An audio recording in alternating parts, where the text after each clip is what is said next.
Muy bien, hermanos, damos gracias al Señor porque durante este mes hemos estado llevando una serie de mensajes sobre la reforma, porque todavía es muy desconocido, pues para algunos, qué fue eso de la reforma. Ahí en el boletín del día de hoy usted puede tener al menos unos 2 punticos de lo que se trata.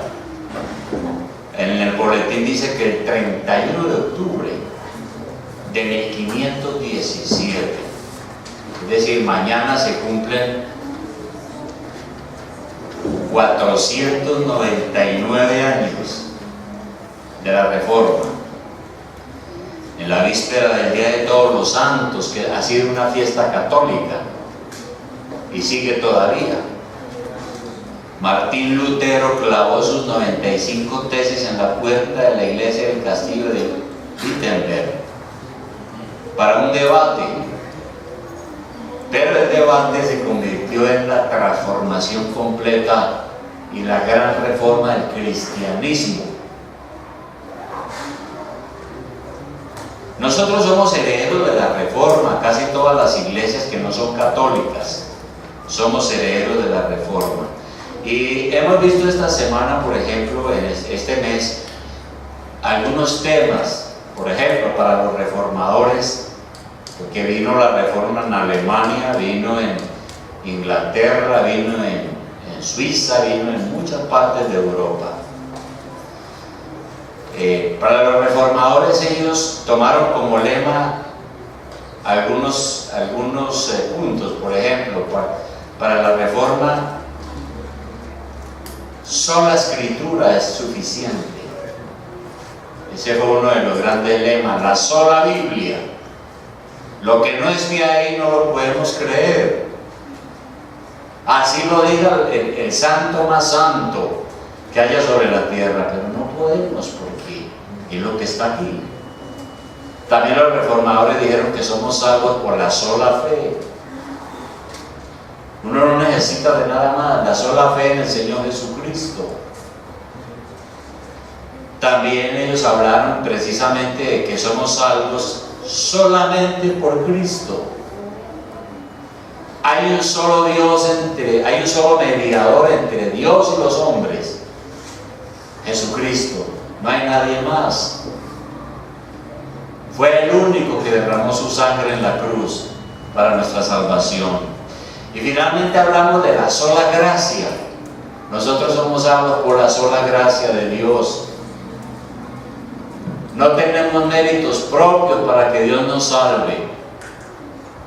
Somos salvos por la pura gracia de Dios, que tiene misericordia de usted, que es un pecador.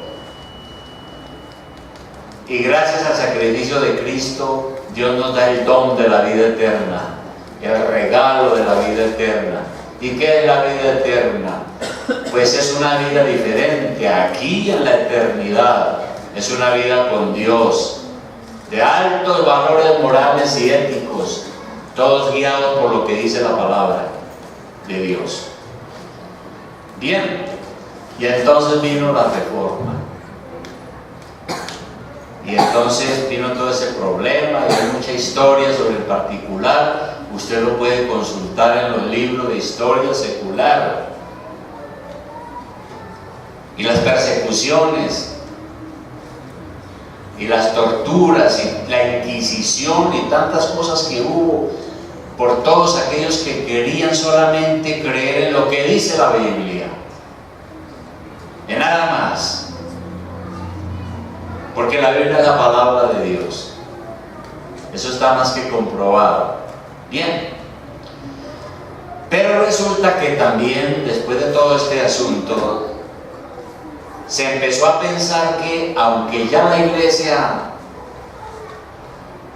había entrado a la reforma, pues la iglesia católica lamentablemente nunca se quiso reformar del todo. Pero los que fueron se sostuvieron en la palabra y tuvieron que salir para formar iglesias como esta, pues ellos se dieron cuenta que había que seguir manteniendo esa reforma. a través de los tiempos. Y por eso entonces esta mañana estamos hablando de que la iglesia debe estar en permanente reforma a la luz de la palabra de Dios.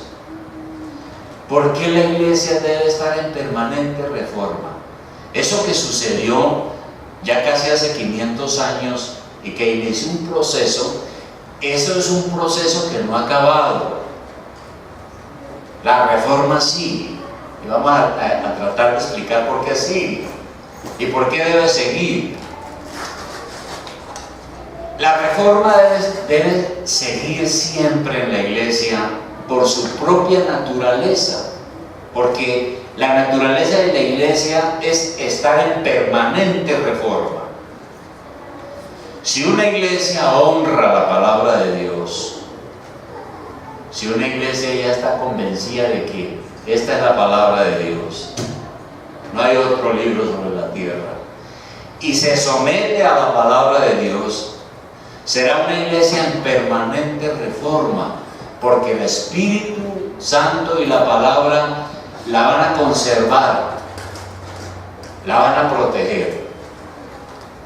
¿Y qué es eso entonces de que la iglesia debe estar en permanente reforma? ¿Qué significa eso? El primer asunto es que esa permanente reforma que se inició hace 500 años no es un cambio por el cambio, no es un simple cambio, un cambio sin sentido. Algunas personas hoy dicen lo siguiente, dicen: no le tengan miedo al cambio. El cambio es necesario y probablemente tengan alguna razón, pero la reforma no es cambiar por cambiar. De hecho, es peligroso. Cuando uno hace cambios por el cambio, por la moda o porque hay la presión social o cultural, es peligroso. Porque de pronto uno puede dar un cambio que no beneficia.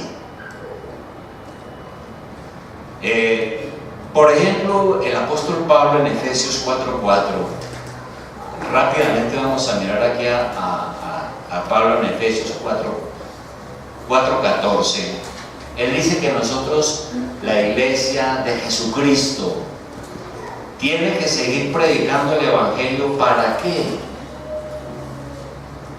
Mire lo que dice el apóstol Pablo, lo que escribió hace casi 2000 años. Y sabemos que un apóstol es un fundador, un edificador de la iglesia, ¿no? Entonces él dijo lo siguiente, dice: para que ya no seamos niños fluctuantes, llevados por doquiera de todo viento de doctrina, por estratagema de hombres que para engañar emplean con astucia las artimañas del error. Aquí dice que nosotros tenemos que instruirnos y edificarnos en la palabra de Dios, porque hay mucho viento de doctrina, hay mucha ideología, hay mucha creencia por ahí, y uno puede ser fácilmente presa del engaño. Entonces, la reforma no es cambiar por cambiar. Segundo aspecto, no es modernizarse o renovarse. Eso tampoco queremos decir cuando hablamos de que la iglesia debe estar en permanente reforma. No estamos hablando de modernizarse o de renovarse. No estamos hablando ni siquiera de lo que algunas iglesias han dado a llamar avivamiento. Ustedes saben que aquí en la ciudad de Bogotá hay unas iglesias multitudinarias que se llaman avivamiento, pero avivamiento no es la reforma. Cuando hablamos de reforma no estamos hablando de ningún avivamiento.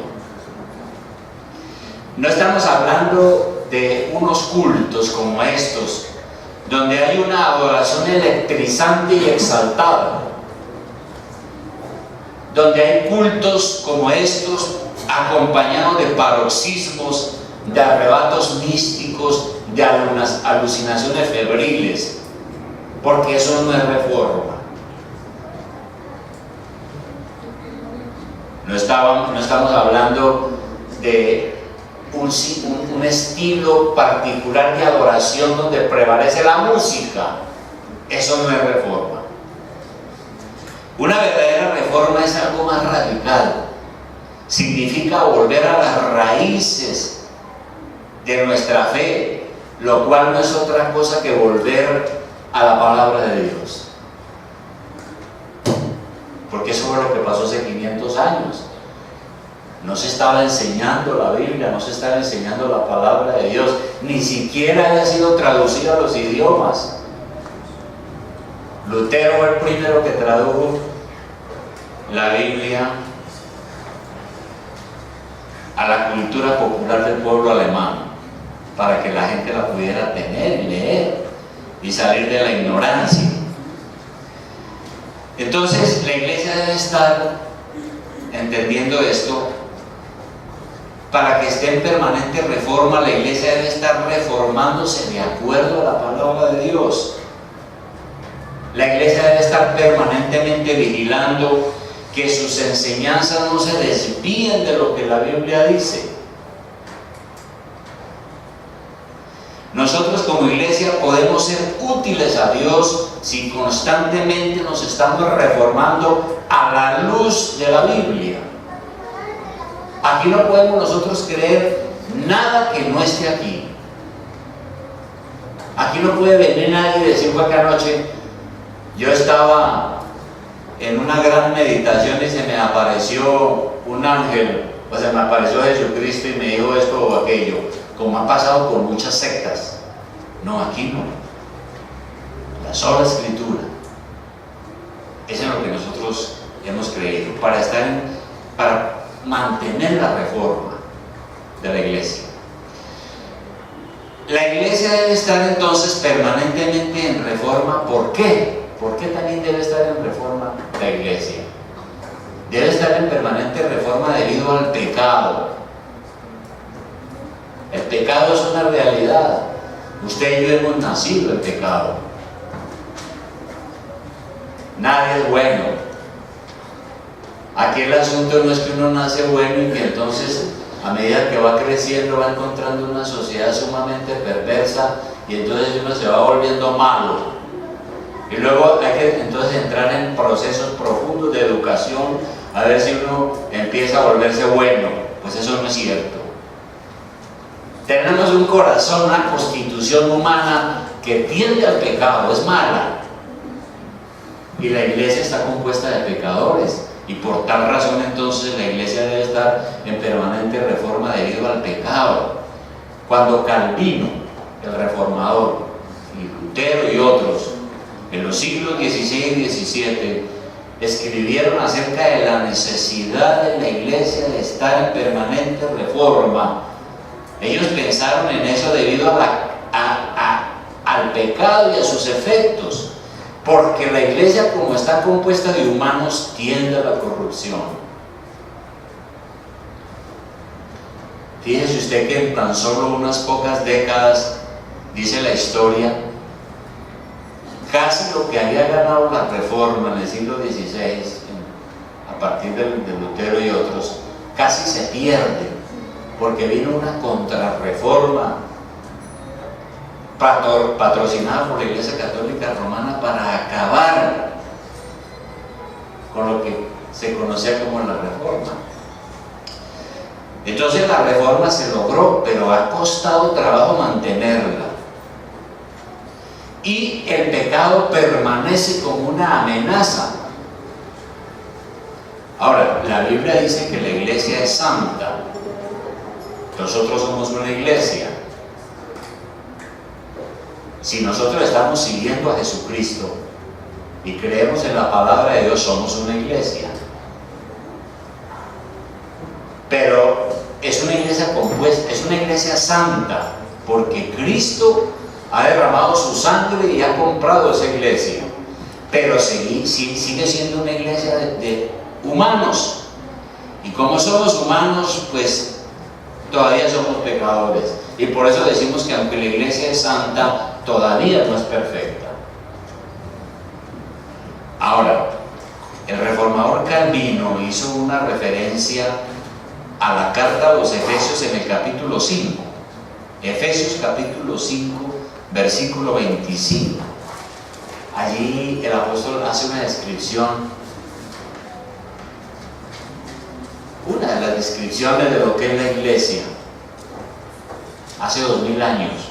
Efesios 5, 25. Y él está hablando del matrimonio. Y él dice que pues, el amor en el matrimonio debe ser un gran amor, una verdadera entrega. Eso debe ser el amor en el matrimonio. Y así como es de grande el amor en el matrimonio, así también debe ser el amor de Dios para la iglesia, la cual somos nosotros. Entonces aquí en Efesios 5:25 dice lo siguiente, dice: maridos, amad a vuestras mujeres, así como Cristo amó a la iglesia y se entregó a sí mismo por ella en la cruz, para santificarla, habiéndola purificado en el lavamiento del agua por la palabra, a fin de presentársela a sí mismo una iglesia gloriosa, que no tuviese mancha, ni arruga, ni cosa semejante, sino que fuese santa y sin mancha. Es decir, Dios quiere una iglesia pura, como dice aquí, sin arruga, sin mancha. Y por eso murió en la cruz, por nosotros que somos la iglesia. Hablando de ese versículo, el reformador Calvino dijo lo siguiente, dijo: sí, por supuesto, somos una iglesia santa. Sin embargo, no es menos cierto que el Señor trabaja día tras día para borrarle sus arrugas y limpiarle las manchas. De aquí se sigue que su santidad no es perfecta todavía. Tal fue la santidad de la iglesia, de lo que se deduce que su santidad no es aún perfecta. Busca avances diarios, pero todavía no ha llegado a la meta. Entonces nosotros somos una iglesia que seguimos a Cristo.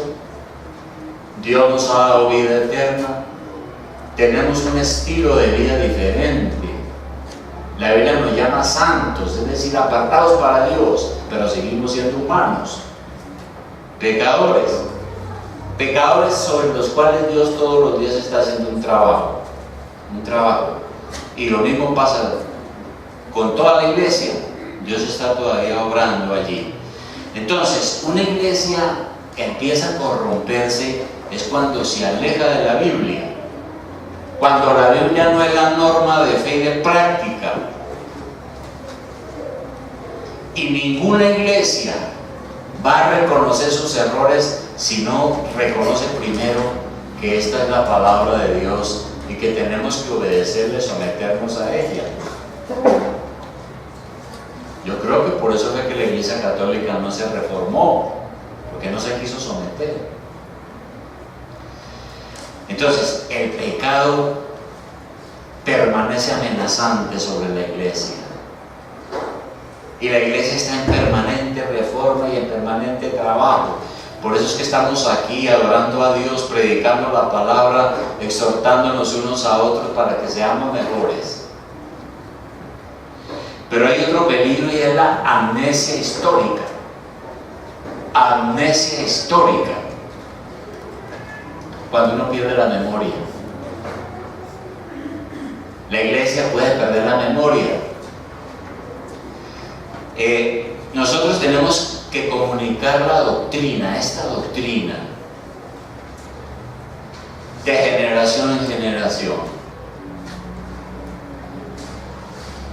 Algunos iremos pasando, pero los más jóvenes tienen que ir tomando la antorcha de la verdad, porque la iglesia siempre ha estado en permanente peligro, siempre ha sido así.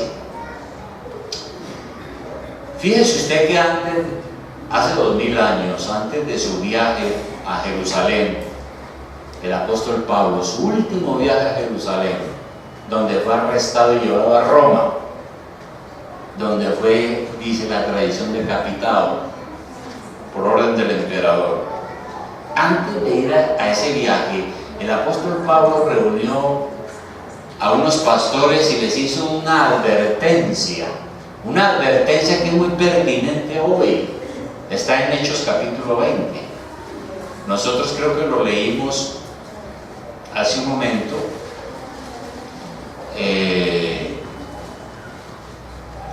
Lo leímos hace un momento en la lectura congregacional. Pero miremos otra vez Hechos 20, 28, nuevamente. Mire lo que dijo el apóstol Pablo hace 2000 años y quedó por escrito aquí. Fuente fidedigna. Se lo dijo a unos pastores antes de embarcarse a su último viaje. Le dijo lo siguiente. Hechos 20, 28. Por tanto, mirad por vosotros y por todo el rebaño en que el Espíritu Santo os ha puesto por obispos. Obispo quiere decir pastor en el griego original. No quiere decir un señor ahí con atuendos y unos gorros especiales, no.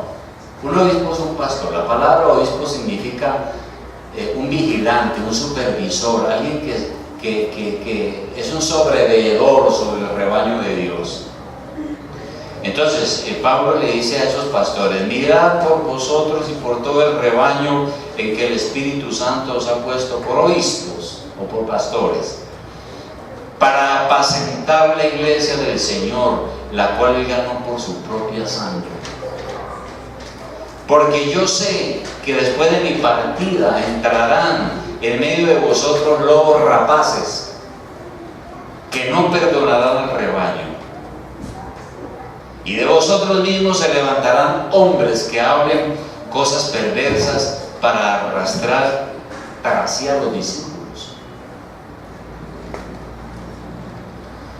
Entonces lo que dice aquí el apóstol Pablo lo dijo hace 2000 años, es muy pertinente hoy. Tenemos que cuidar la doctrina, que sea conforme a las Escrituras, a la norma, para evitar ser infectados por errores y herejías.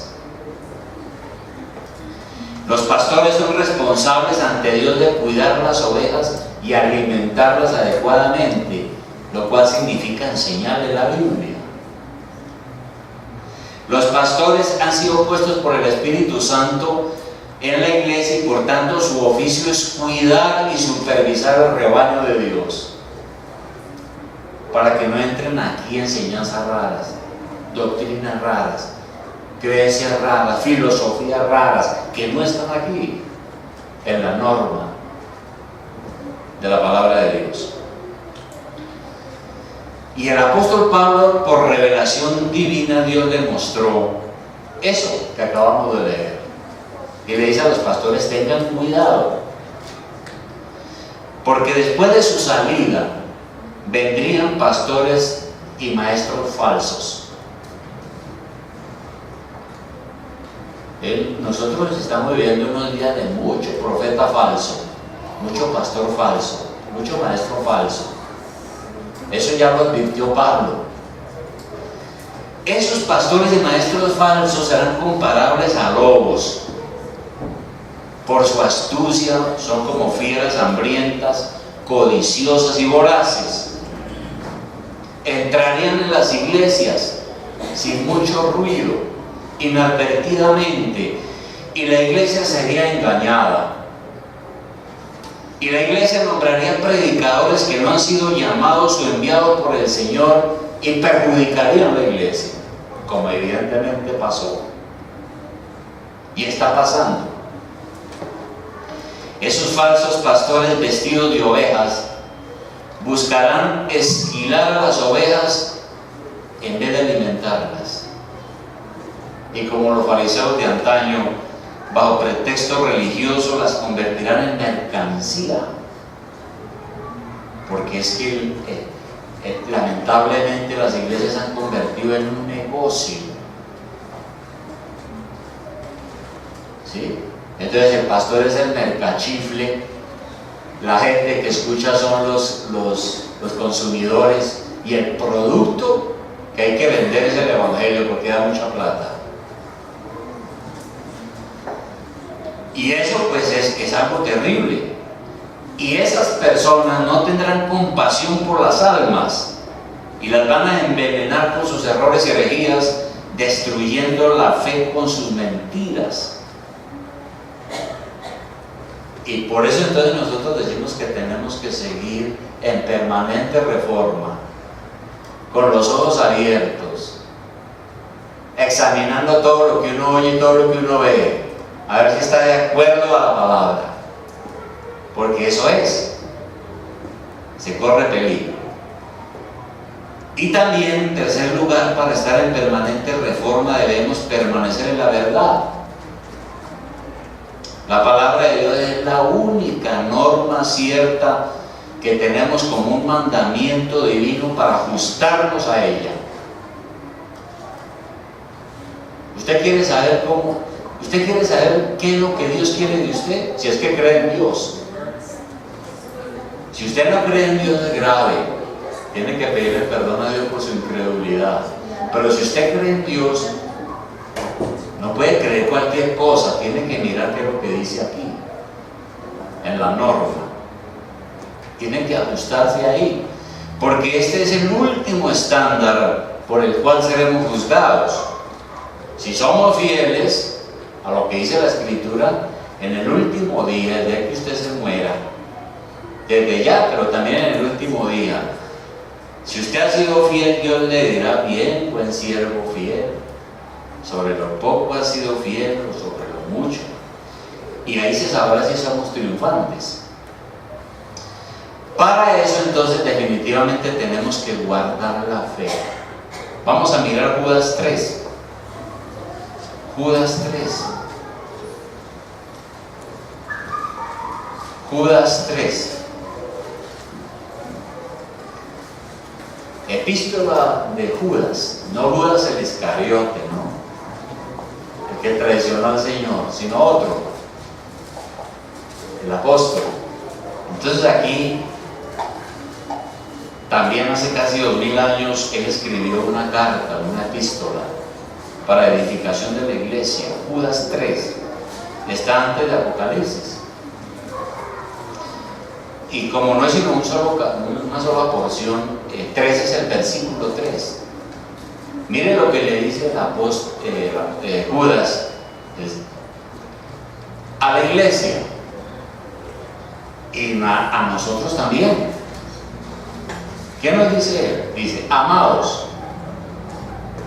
por la gran solicitud que tenía de escribiros acerca de nuestra común salvación, me ha sido necesario escribiros exhortándoos que contendáis ardientemente por la fe que ha sido una vez dada a los santos. ¿Cuáles santos? No son los que se murieron y están en el cielo. Aquí se está haciendo una referencia al Nuevo Testamento, a lo que los apóstoles del Señor Jesucristo dejaron por escrito. Esa es una fe, un cuerpo de doctrina. Esa fe dice aquí que le fue confiada a los santos, y ellos, los apóstoles, fueron muriendo y nos la fueron pasando a nosotros, nos la fueron entregando a nosotros. Y por eso tenemos hoy la Biblia, el Nuevo Testamento. Y aquí se nos manda que nosotros tenemos que contender ardientemente por esa fe, guardar esa fe. No se puede empezar de cero. Nadie puede decir: no, pues ¿sabe qué? Mire, yo tengo como idea, como unas intenciones de seguir a Dios. Debe ser que Dios existe. Tengo como deseo de seguir a Dios, pero entonces voy a ver qué me pongo a escribir. No, aquí no, hermano, ya todo está escrito. Nosotros no partimos de cero.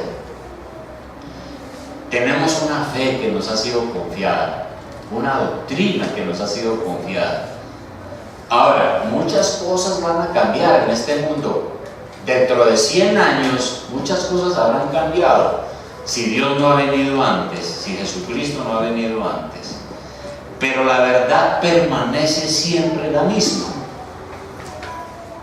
La Biblia permanecerá siempre la misma. Lleva 2000 años. No la han podido acabar. Han habido tiranos que han querido destruir la palabra de Dios y no han podido. En Primera de Pedro capítulo 1, Primera de Pedro capítulo 1, versículo 24. Mire lo que dice Pedro, el que dicen que fue el primer papa, lo cual no es cierto. No hay pruebas históricas. Su importancia nació de otros asuntos, de otros factores religiosos y políticos.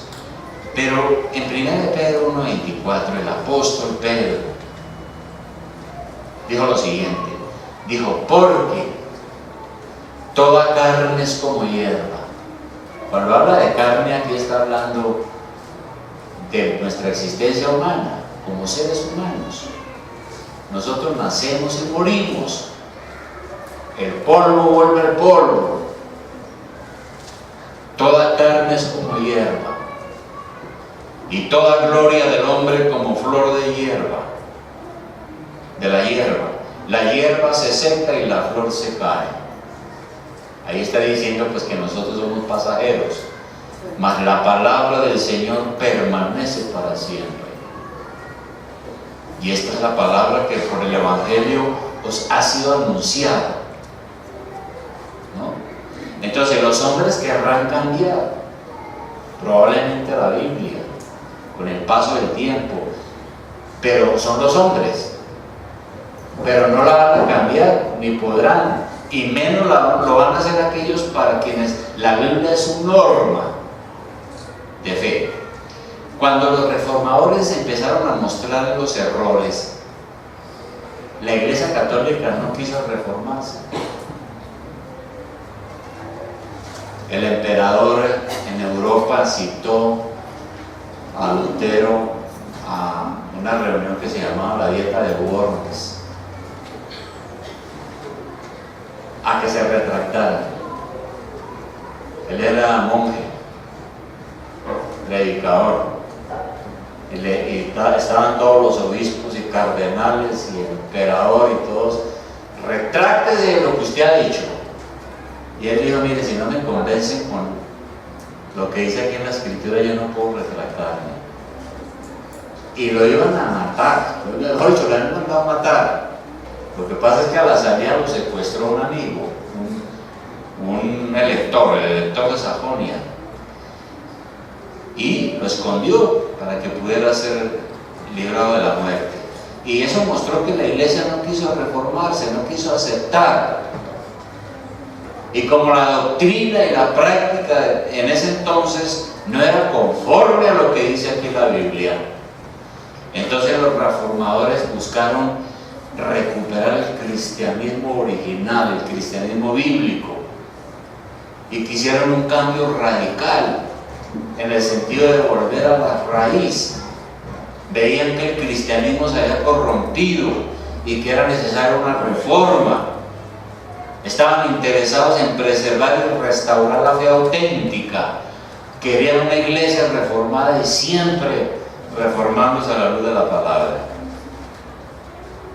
De manera que finalmente no hay que traspasar los límites.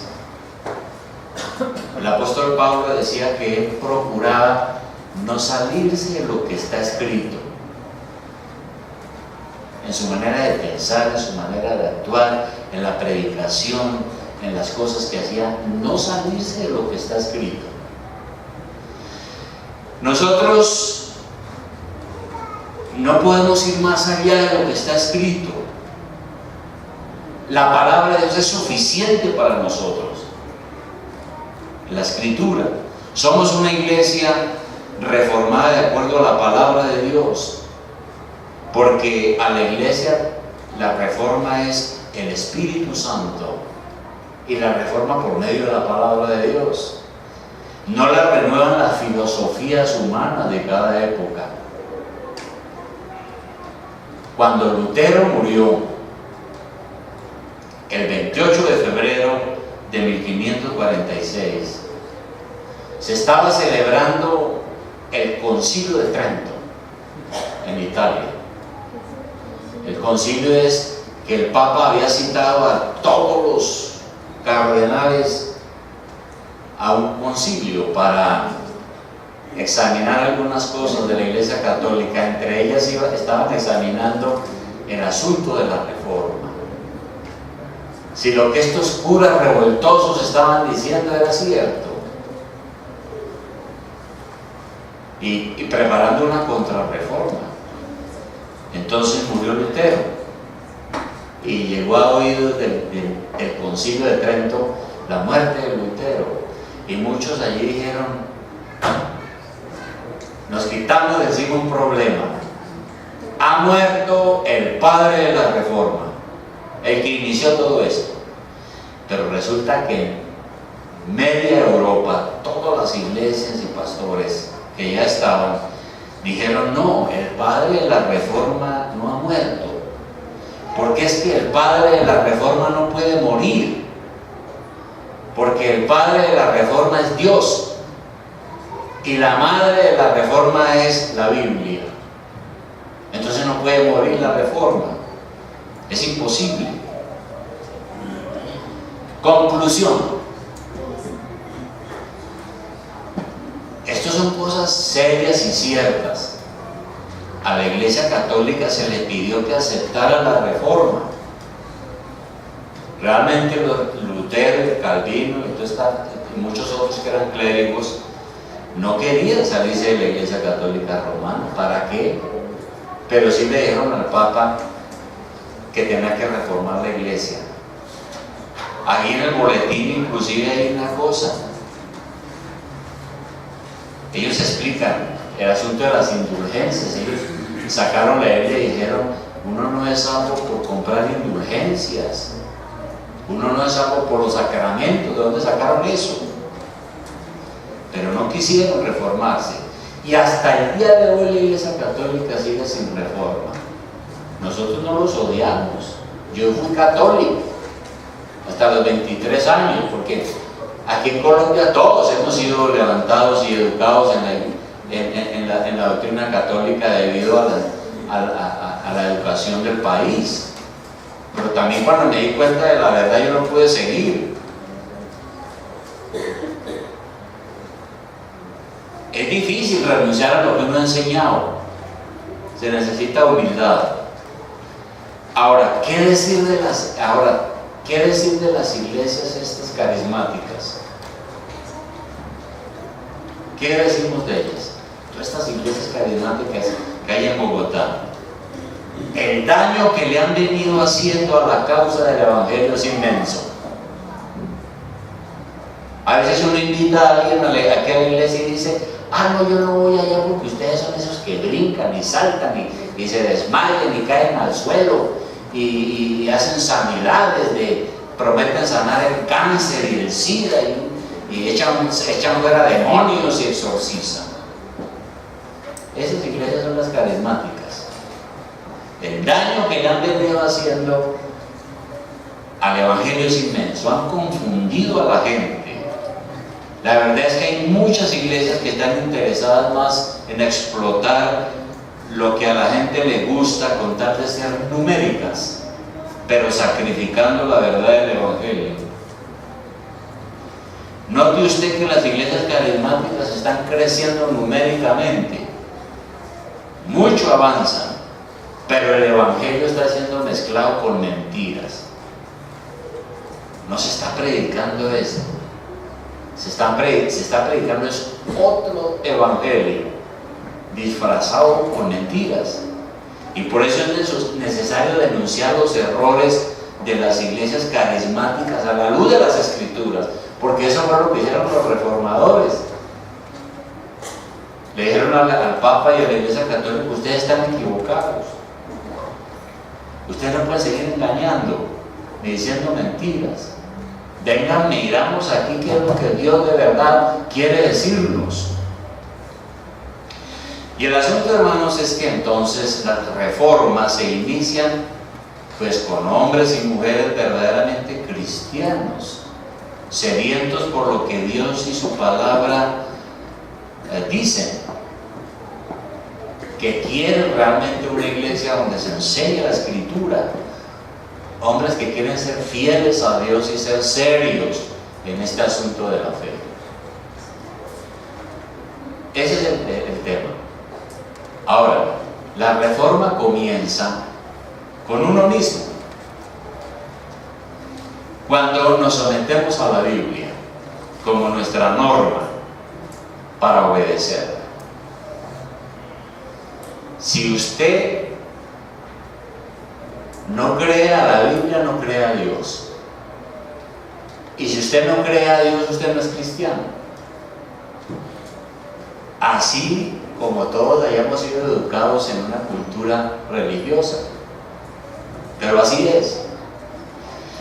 Entonces la reforma se da cuando en la iglesia nosotros estamos atentos, buscando cómo agradar a Dios mejor, siendo celosos de la doctrina, siendo fieles en nuestra iglesia. Aquí en nuestra iglesia el egoísmo, la envidia, el protagonismo, la mentira, el engaño, todo eso son obstáculos que nosotros tenemos que eliminar y remover para que nuestra iglesia avance. Entonces hay una pregunta aquí para todos nosotros hoy: ¿estamos listos para trabajar por la reforma? Para que el pueblo, la gente, el país conozca verdaderamente qué es la verdad. ¿Cuál es la verdad de Dios? Aquí no es que nadie tiene la verdad, no, pues sí, los seres humanos, nadie puede decir que tiene la verdad, pero esta es la verdad. Es lo que Dios ha dejado escrito. ¿Estamos listos a trabajar por la verdad, para la reforma? A orar, a estudiar las Escrituras con amor, a enseñar a otros para corregir el error,